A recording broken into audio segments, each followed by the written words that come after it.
Salut les amis, c'est Sgeg des Chroniques de Riddick. Et aujourd'hui, comme je suis tout seul, et oui, Zboob n'est pas avec moi, je vais en profiter pour vous faire une petite chronique, puisqu'on est sur les Chroniques de Riddick, une petite chronique d'un film d'horreur que j'ai regardé, que je viens juste de terminer de visionner là. Ça s'appelle 100 Tears. Alors, c'est un film d'horreur américain, c'est sorti en 2007, c'est réalisé par Marcus Koch, et le scénario nous vient tout droit de Joe Davison. Donc alors, c'est carrément un slasher, c'est-à-dire que ça respecte toutes les règles du slasher, à savoir le tueur masqué qui s'en prend à un groupe d'individus adolescents, et c'est distribué en France par Uncut Movies. Uncut Movies qui est connu pour promouvoir des films à petit budget la plupart du temps, mais il y a eu des très bons films produits par Uncut Movies. Je vous rassure tout de suite, là, ce n'est pas le cas avec 100 Tears. 100 Tears n'est pas un bon film.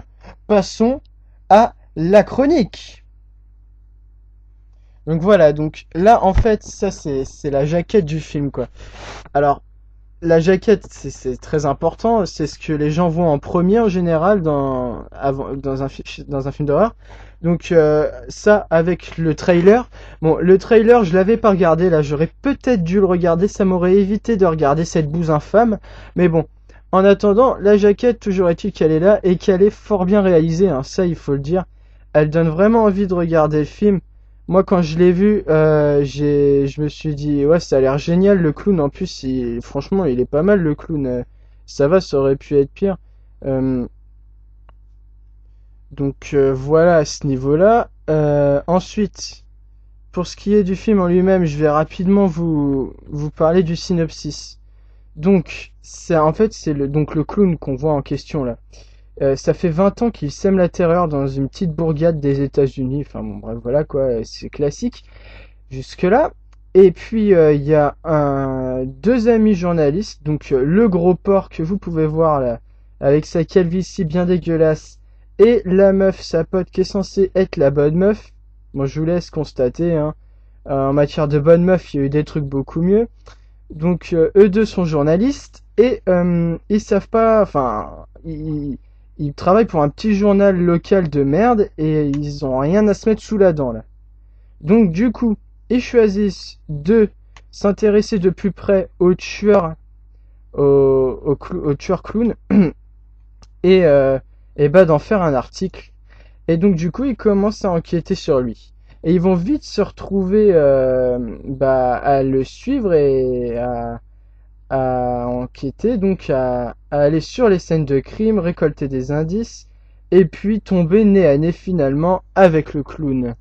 Donc, comme tous les slashers qui se respectent, 100 Tears est ponctué de scarifications, décapitations, des démembrements, beaucoup de décapitations comme je viens de le dire. Alors là, le problème, c'est que c'est toutes les mêmes. Voilà.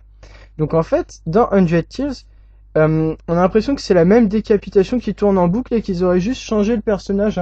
C'est-à-dire que le clown, avec son hachoir, puisqu'il tue à l'aide d'un hachoir, s'y prend toujours de la même façon.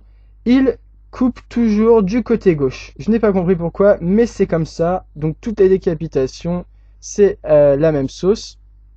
Sinon, euh, le film est...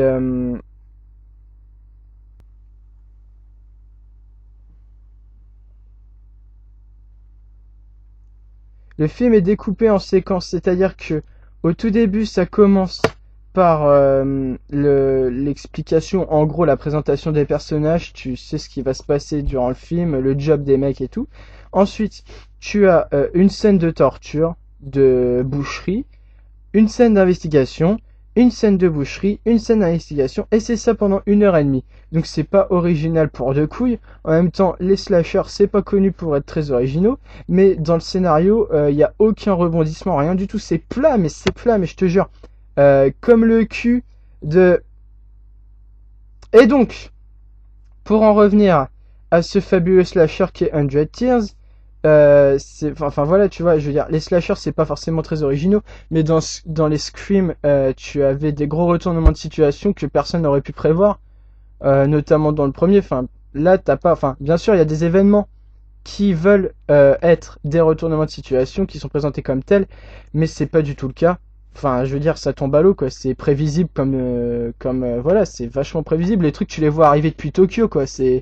Donc à ce niveau-là, c'est pas terrible. Sinon, les acteurs sont très mauvais, hein. Ils sortent de nulle part. On sait pas trop comment a été fait la sélection, mais bon, dans un petit film comme ça en même temps, enfin, je veux dire, ils auraient pu trouver mieux quand même. C'est très mal filmé, les effets spéciaux sont ça date de 2007, hein, c'est pas vieux du tout. En 2007, t'avais des trucs beaucoup mieux. Moi aussi, je sais que le film a été réalisé avec 75 000 dollars, c'est-à-dire que c'est un petit budget. Mais voilà, je veux dire, à la limite, les effets spéciaux et les mauvais acteurs, c'est pas ça qui rend le film mauvais. Ce qui rend le film mauvais, c'est que on s'ennuie ferme pendant 1 heure et demie. On prévoit tout, comme je l'ai déjà dit. Euh, le clown, même si au début il peut faire peur, notamment dans la première scène qui est assez bien foutue quand même. Rapidement il te fait plus sourire qu'autre chose. Il parle pas, il est complètement con. Tous les personnages sont complètement cons. Bon, les personnages des films d'horreur et plus particulièrement des slashers sont pas connus pour être intelligents, mais là ça a atteint le paroxysme. C'est-à-dire que par exemple, je vais pas trop spoiler, mais il y a une scène où t'as une meuf qui est prise entre le mur et le clown. Elle va à droite, le clown va à droite. Elle va à gauche, le clown va à gauche. Droite, gauche, droite, gauche, droite, gauche, droite, gauche pendant 30 secondes. Et à un moment, elle va à gauche et le clown n'est plus là. Et cette conne, elle s'engage dans le couloir. Et bien sûr, t'as le clown qui lui saute dessus. Enfin, je veux dire, c'est vachement prévisible. Encore une fois, je me répète, mais voilà, il y a rien d'autre à dire. C'est chiant. Donc voilà, à ce niveau-là. Sinon, enfin, je pense que 100 Years a complètement une ambition de faire rire. Ça veut faire rire, mais ça ne fait pas rire. Ce n'est pas drôle. Des fois, ça tire vers le comique, mais c'est pas drôle. Ou à la limite, ça fera rire les petites 10 ans. Hein, par exemple, avec des répliques telles que moi, en attendant, je vais chier. Ou alors, si tu continues, je vais faire caca sur ton oreiller. Et no fake, hein, c'est exactement ça, je te jure. À un moment, t'as le gros là. Il lâche un gros pet de Samegara sorti de nulle part sur la meuf. Enfin, je veux dire, voilà quoi. Ça fera rire, ça fera rire les petits. Je rappelle que le film est interdit au moins de 16 ans, mais bon, je veux dire, c'est pas drôle. Ah, il y a une scène qui est marrante parce qu'il y a un personnage qui est quand même assez marrant dans le film, c'est le nain. Il y a un nain, The Midget, et donc, et bah le nain. Il y a une scène de course-poursuite qui est très très drôle. Ça, par contre, elle est vraiment drôle. Après, je sais pas si ça fera rire tout le monde, mais moi, personnellement, ça m'a beaucoup fait rire. C'est pas un troll, hein, j'ai vraiment trouvé cette scène assez drôle. Donc, le nain, c'est un petit plus dans le film. Sinon, qu'est-ce que je peux dire d'autre? Ah oui, j'ai remarqué pas mal de clins d'œil à d'autres films d'horreur. Donc, je sais pas si c'est voulu ou pas, mais toujours est-il qu'ils sont présents.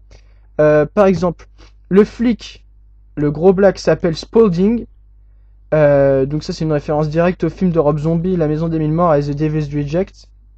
Après je sais pas si ça a été fait exprès mais je pense que si.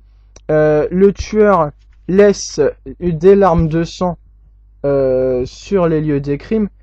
C'est sa marque de fabrique. Donc ça a été vu et revu. C'est pratique classique des serial killers mais enfin par exemple dans les sauts tu as la pièce de puzzle, enfin voilà, donc ça c'est vu et revu.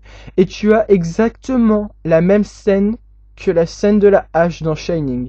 En même temps celle-là elle a été reprise dans des centaines de films, mais là voilà c'est ça un petit peu le problème, c'est que dans la plupart des films qui reprennent d'autres scènes de films d'horreur, ils arrivent à s'y approprier. Là c'est pas le cas du tout. Avec 100 Tears c'est juste une copie conforme de ce qui a déjà été fait, aucune identité propre au film. C'est dommage. Parce que voilà, des films de clowns, il y en a eu des bons, hein, des très bons. Killer Clowns from Outer Space. Dernièrement, il y a eu Amusement aussi qui était pas mal, mais là, franchement, c'est pourri quoi.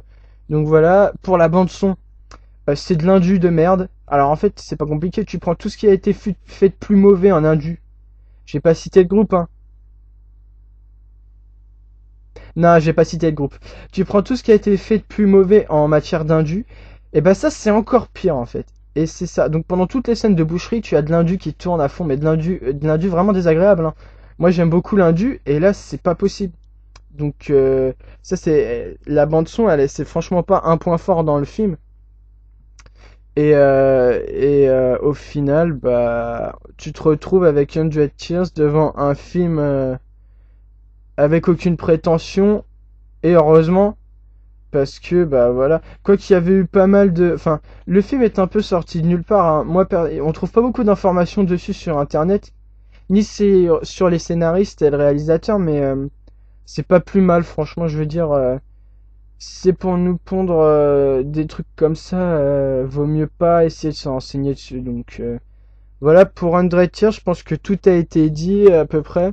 Moi, je l'ai regardé tout seul, donc peut-être que en le regardant à plusieurs entre potes, ça peut à la limite passer.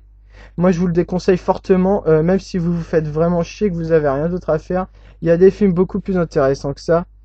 Donc voilà, 100 Tears, super film pourri. Euh, et puis bah voilà, hein, tout a été dit, il n'y a plus rien à dire. Donc moi je vous dis à bientôt. Je vous dis on se retrouve sur la chaîne de Monsieur Le Sgag et les chroniques de Red Dick. Et puis bah à bientôt pour de nouvelles aventures j'ai envie de dire, hein. Allez.